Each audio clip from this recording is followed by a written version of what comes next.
Hello students, welcome to Computer Science, Capturing Computer Science.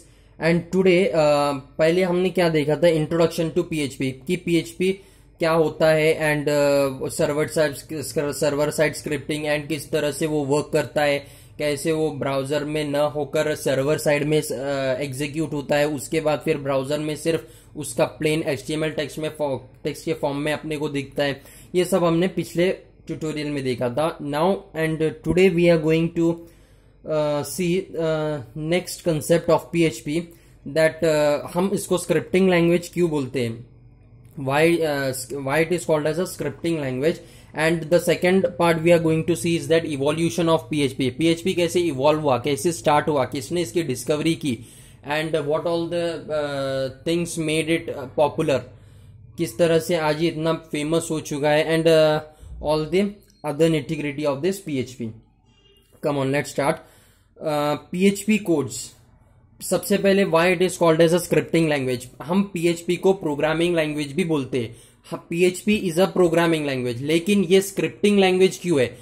Scripting language, इस programming language को हम scripting language इसीलिए बोलते हैं because PHP codes need not be compiled. इसको compilation की जरूरत नहीं, ये डायरेक्टली इंटरप्रिटेशन के लिए जाता है. ये कंपाइल जैसे कि programming language like C++, Java, they all need to be compiled and then they are interpreted, but in case of PHP it is not like that. We directly compile it we directly interpret it.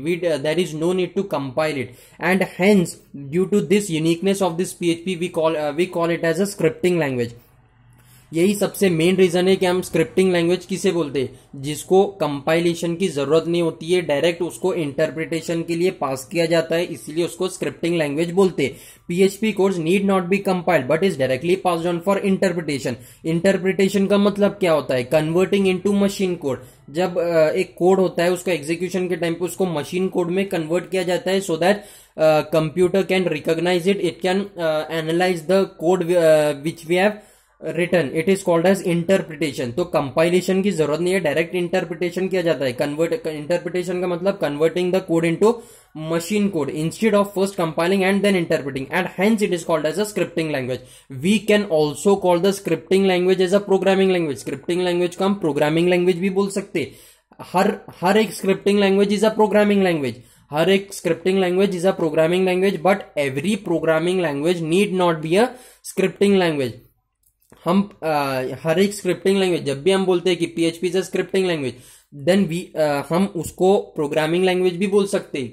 लेकिन उसको scripting language क्यों बोल रहे हैं? The one and only reason is that because these programming language need not be compiled. They are directly passed on for the interpretation, and hence it is called as a scripting language. But at the same time it is also a programming language. तो ये एक main concept है. Programming language is called as a scripting language when the code is directly interpreted without compilation. ये एक part clear हो गया कि इसको स्क्रिप्टिंग लैंग्वेज किसे बोलते हैं, और PHP is a scripting language, and why it is called as a scripting language is the main reason. And ये उसका रीजन है बिकॉज कंपाइलेशन की जरूरत नहीं. We can say every scripting language is a programming language, but every programming language need not be a scripting language. Second part, I hope this part is clear that why PHP is called as a scripting language. Second part is the evolution of PHP. PHP was created by Rasmus Ledorf in 1994 and was publicly released in 1995. Rasmus Ledorf was the main was the main person who invented this PHP in 1994. 1994 में उसने invent किया और publicly release कब हुआ? 1995 में, by Rasmus लेडॉर्फ.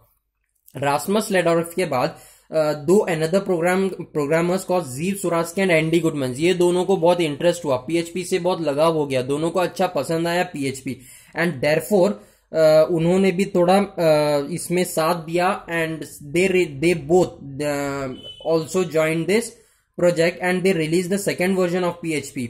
कब? In 1996, a year later after the first version was released. The second version was released by these three persons का group.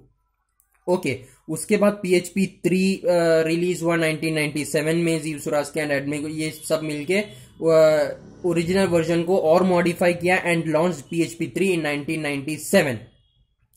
and therefore in this way again in the PHP 4 was discovered in 2000 by these three programmers. They all worked hard on it and studied it, and इसी तरह से PHP 4 को release किया गया. PHP 4 की खासियत क्या थी? उसमें जेंड इंजन लॉन्च किया गया, एक नया चीज जेंड इंजन उसमें लॉन्च किया गया बाय दिस थ्री प्रोग्रामर्स. हाँ, इसी तरह से PHP की ग्रोथ होने लग गई, उसके नए नए वर्जन्स आने लग गए. वो तीनों ने मिलके बहुत ही मेहनत किया, बहुत ही ज्यादा डिस्कवर किया, उस पर हार्ड वर्क किया, and they started releasing one by one the new versions PHP 3, PHP 4 in the 2000 and 1995 from it started, and in 1996 it released second version, in 1997 the third version, in 2000 the fourth version. In this way PHP started developing slowly, and today it is the most widely used scripting language, covering almost 80% of the global websites. आज 80% of the globe पे जो भी websites है उसमें 80% of those websites में PHP use होता है. And the well known social media Facebook bye mark Zuckerberg is one of them. Facebook भी बाय द मार्क जुकरबर्ग, उसमें भी PHP बहुत ज्यादा अमाउंट में यूज हुआ है. द PHP 7.0 वॉज रिलीज इन 2015. फिर PHP का 7th वर्जन आया 2015 में. The programmers loved using PHP. Programmers को बहुत पसंद आया PHP. स्टार्ट किसने किया था? रास्मस लेडॉर्फ में इन 1994 and was publicly released in 1995. And इसी तरह से उसकी जर्नी आगे बढ़ती गई एंड द प्रोग्रामर्स, ये बहुत फेमस होता गया. Programmers loved it using this PHP, and it because of its flexibility with different well-known servers like Apache, Microsoft IIS, Netscape Navigator. ऐसे जो सर्वर्स है उन सर्वर्स में आराम से ये यूज होता था, आराम से चल जाता था, कोई प्रॉब्लम नहीं आती थी, कोई दिक्कत नहीं आती थी. इसके वजह से programmers and the main thing it is always easy to use. And PHP 5 was introduced in 2004 which was powered by the Zend Engine 2. PHP का 5th version जो 2004 में रिलीज हुआ था उसमें Zend Engine 2 लॉन्च हुआ, ऐड किया गया था. एंड PHP 4th version जो था उसमें Zend Engine ऐड किया गया था. एंड PHP के 5th version में जो 2004 में रिलीज किया गया उसमें Zend Engine 2 ऐड किया गया. ओके, इसी तरह से ये डेवलप करता गया. प्रोग्रामर्स को बहुत पसंद आया, इजी टू यूज है, फ्लेक्सिबल है.